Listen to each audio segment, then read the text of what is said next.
Hello guys, welcome back na naman digdi sa ato yung sadit na YouTube channel. Ngunyan, nagagibo kita ning suusuhunon ngayon ng Manny Garland. So, trending ini ngunyan mga manay na Manny Garland. Saro ini sa mga issue ngunyan na mainit na piga deribatian. Ngunyan, nagagibo nga kita kay ning Manny Garland ito nasugo kita ni Agon. Graduate nga ni so pamangkin ni Agom sa senior ay so syempre pamangkin ni padaba ni Agom tigtawan ki surprise date na surprise yung ano yung naisip niya naman ni Garland. Pero ako nga ni ko ta mga manay kontra ko ta ko ni na mga Manny Garland man yun saro nga ni ngunyan sa biga derivatian sa social media ka mga tao na dahil data magtao kayo ng mga Manny Garland na niyo nagiging kontanig ko parang discrimination sa mga parents, sa mga gurang na warang kakayanan magtao sa mga aki ninda na arog kayo niyo kung dahil so iba dang mga aki na mga manay naiisip da ninda na garong nang liliit da sinda sa sadiring da tapos sa mga gurang na sinda sa mga natataon sa panahon mo niya na siyempre kung medyo tika po dahil makatao kay arog kaya kung bagagarong nagiging discrimination sa inda sa kuya nga ni ko ta mga manay na kung sa kuya lang talaga abo ko man ko ta kay arog kay niya pwede man ko ta itaw yan na kwarta after ng graduation sa arong pwede man ko ta yan. Kaso syempre baga mga tao man kanya-kanyang gusto. Gipa na ta si Agom sumataw. Gusto niya arog kayan. Kaya syempre kagustuhan niya yan. Di sunodon data para na sa nakita sinugo magibo kayan.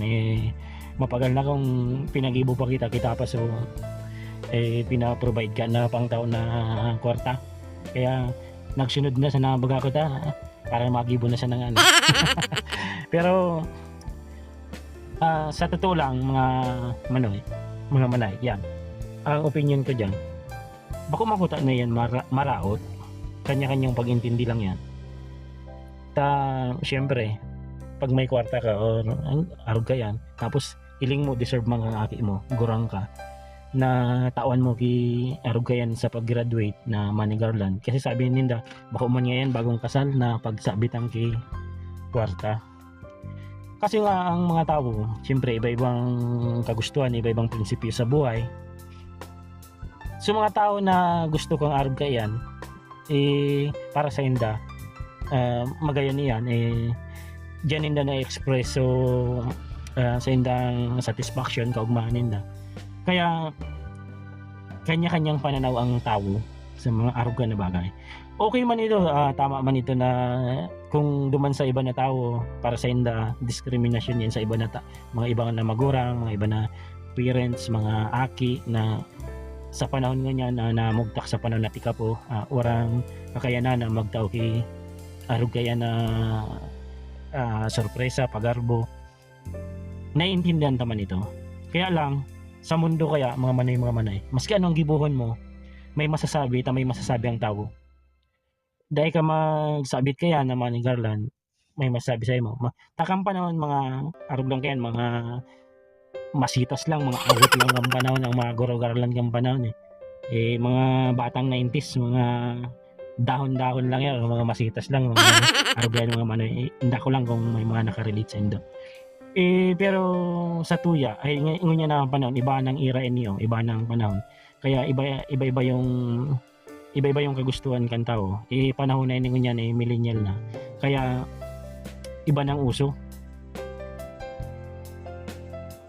Kaya para sa kuya guys, kung ano sa iling nindo tama sa ingka mo maugma, gibuhon na lang nindo. Kung sa iling nindo tama ang arog kayan, gibuhon nindo. So yun lang guys, dakulaan na salamat guys sa indong oras sa pagsuporta dito sa kuya ng mga daing kamugtakan na vlog. So nakonsumo ko naman ang dit na oras kan sa indong buhay. So dakula ko na salamat. Thank you guys. Peace out.